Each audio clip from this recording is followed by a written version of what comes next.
วัสดีค่ะตอนนี้เรา3 คนกำลังจะเดินทางไป เขาคอเพชรบูรณ์แต่ว่าก่อนอื่นเราต้องขับรถไปรับแม่ก่อนที่อำเภอชุมแพนะคะ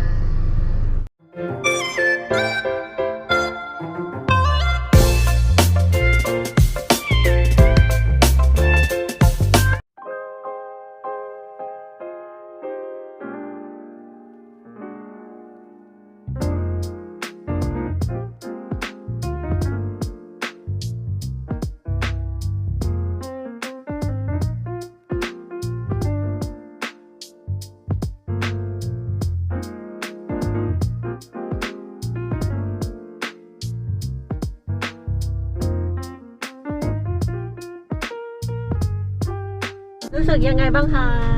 ที่จะไปเที่ยวสดชื่นอยากเห็นหมอกเร็วเวลา10 ล้านก็ตอนนี้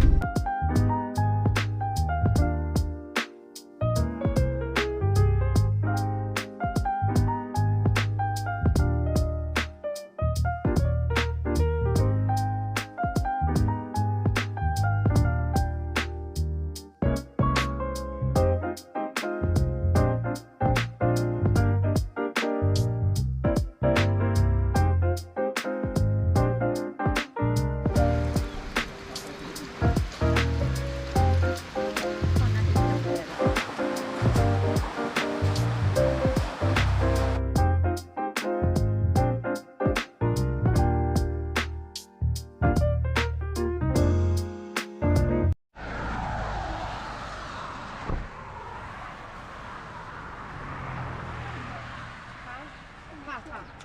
มันเท่าไหร่ดิ100ค่ะอันนี้50 บาทอันนี้ก่อนมันอยู่ที่ฝั่งไหน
สวรรค์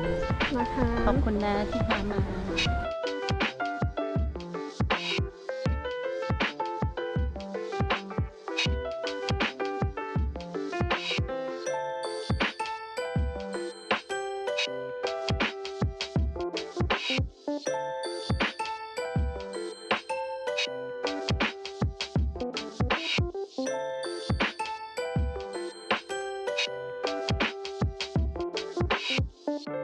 นี่ใช่ไหมเรามาถึงตั้งไหม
ขออีกนิดนึงค่ะอีกนิดนึงโอเค